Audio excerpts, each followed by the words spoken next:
வணக்கம். இன்றைய முக்கிய செய்திகள். அரசு நடுநிலைப் பள்ளிகளில் டிஜிட்டல் வழி கற்பித்தலுக்கு முக்கியத்துவம் தருமாறு ஆசிரியர்களுக்கு பள்ளி கல்வித்துறை உத்தரவிட்டுள்ளதாக தகவல் வெளியாகியுள்ளது. சென்னை சேப்பாக்கம் மைதானத்தில் வருகின்ற 8ஆம் தேதி நடைபெறவுள்ள சென்னை சூப்பர் கிங் அணியும் கொல்கத்தா அணியும் மோதும் போட்டியை காண வரும் ரசிகர்களுக்காக சிந்தாதிரிப்பேட்டை மற்றும் வேளச்சேரி இடையே கூடுதல் ரயில்கள் இயக்கப்படும் என்று அறிவிக்கப்பட்டுள்ளது.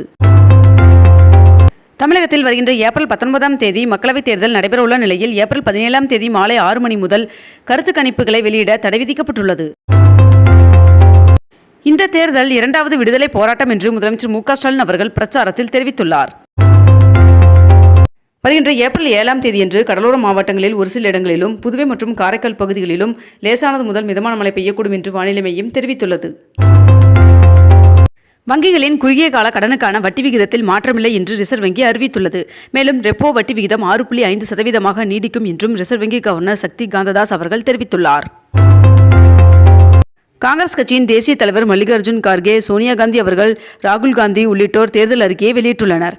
மேலும் இத்தேர்தல் அறிக்கையில் 2024ஆம் ஆண்டு வரை செலுத்தாமல் உள்ள மாணவர்களின் கல்விக் கடன் வட்டியுடன் ரத்து செய்யப்படும் என்றும் 100 நாள் வேலைவாய்ப்பு திட்ட பணியாளர்களுக்கு தினக்கூலியாக 400 ரூபாய் உயர்த்தப்படும் என்றும் தெரிவிக்கப்பட்டுள்ளது. கோடை விழாவின் ஆரம்பமாக உதகையில் குதிரை பந்தயம் இன்று தொடங்குகிறது என்று தெரிவிக்கப்பட்டுள்ளது. தமிழகத்தில் 4 முதல் 8ஆம் வகுப்பு வரையிலான மாணவர்களுக்கு ஏப்ரல் 15ஆம் தேதி முதல் 19ஆம் தேதி வரை 5 நாட்களுக்கு பள்ளிகளுக்கு விடுமுறை அறிவிக்கப்பட்டுள்ளது. சென்னை மற்றும் நாகர்கோவில் இடையே வாரம் 3 முறை வந்தே பாரத் சிறப்பு ரயில் இயக்க ஏற்பாடு செய்யப்பட்டுள்ளதாக தகவல் வெளியாகியுள்ளது. அண்ணாமலை அவர்கள் கலந்து கொள்ளும் புத்தக வெளியீட்டு விழாவுக்கு அனுமதி மறுத்த உத்தரவை மறுபரிசீலனை செய்யுமாறு உயர்நீதிமன்றம் உத்தரவிட்டுள்ளது. சிபிஎஸ்இ 11 மற்றும் 12ஆம் வகுப்பு தேர்வுகளில் கேட்கப்படும் கேள்விகள் இனி விரிவான தீர்வுகளுடன் கூடிய கேள்விகள் கேட்கப்படும். மேலும் அதை வாழ்வின் உண்மை நிகழ்வுகளுடன் பொருத்தி பார்க்கும் தன்மை கொண்டதாக இருக்கும் என்றும் சிபிஎஸ்இ தெரிவித்துள்ளது. தமிழகத்தில் 40 இடங்களில் தற்பொழுது வருமான வரித்துறையினர் சோதனை நடத்தி வருவதாக தகவல் வெளியாகியுள்ளது. தேசிய திறந்தநிலை பள்ளி தேர்வுகள் இன்று தொடங்க உள்ளதாக தெரிவிக்கப்பட்டுள்ளது. சென்னையில் ஒன்றிய அமைச்சர் ஸ்மிருதி இரானி அவர்கள் இன்று வாக்கு சேகரிக்கிறார் என்று தெரிவிக்கப்பட்டுள்ளது. அமைச்சர் அனிதா ராதாகிருஷ்ணன் அவர்களின் சொத்து குவிப்பு வழக்கானது வருகின்ற 26ஆம் தேதிக்கு ஒத்திவைக்கப்பட்டுள்ளதாக தெரிவிக்கப்பட்டுள்ளது.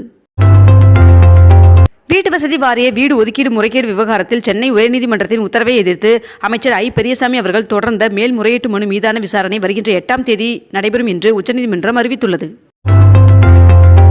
இலங்கை சிறையிலிருந்து விடுவிக்கப்பட்ட தமிழக மீனவர் 19 பேர் விமானம் மூலம் இலங்கையிலிருந்து சென்னைக்கு வந்தனர். மத்திய அரசின் பல்வேறு துறைகளில் காலியாக உள்ள இளநிலை பொறியாளர்கள் பணியிடங்களை போட்டித் தேர்வு மூலம் நிரப்புவதற்கான அறிவிப்பை பணியாளர் தேர்வாணையம் வெளியிட்டுள்ளது. பள்ளி வாகனங்களில் இனி ஒரு பெண் உதவியாளர் கட்டாயம் இருக்க வேண்டும் என்று பள்ளி கல்வித்துறை உத்தரவு பிறப்பித்துள்ளது. தமிழகத்தில் அடுத்த 5 நாட்களுக்கு 3 டிகிரி வரை வெப்பநிலை உயரக்கூடும் என்று தெரிவிக்கப்பட்டுள்ளது. கோவையில் நடைபெறவுள்ள பிரச்சார பொதுக்கூட்டத்தில் முதலமைச்சர் மு.க.ஸ்டாலின் அவர்களுடன் ராகுல் காந்தி அவர்கள் பங்கேற்க உள்ளார் என்று தகவல் வெளியாகியுள்ளது. மக்களவைத் தேர்தல் 2024ஆம் ஆண்டிற்கான தமிழ்நாட்டில் முதியோர் மற்றும் மாற்றுத்திறனாளிகளுக்கான தபால் வாக்குப்பதிவு இன்று முதல் தொடங்கியது. தமிழ்நாட்டில் 8050 வாக்குச்சாவடிகள் பதற்றமானவை என்று தேர்தல் அதிகாரி சத்யபிரதா சாஹூ அவர்கள் தெரிவித்துள்ளார். சென்னையில் இன்று 22 கேரட் ஆபரண தங்கத்தின் விலை சவரனுக்கு 280 ரூபாய் குறைந்து 1 சவரன் 52,080 ரூபாய்க்கு விற்பனையாகிறது. அதேபோல் 1 கிராம் வெள்ளியின் விலை 85 ரூபாய்க்கு விற்பனை செய்யப்பட்டு வருகிறது. இத்துடன் இன்றைய தலைப்புச் செய்திகள் நிறைவடைகின்றன. மேலும் இதுபோன்ற அண்மை தகவல்களை உடனுக்குடன் தெரிந்து கொள்ள நமது அக்னிபூ சேனலை சப்ஸ்கிரைப் செய்து கொண்டு தொடர்ந்து இணைந்திருங்கள். நன்றி, வணக்கம்.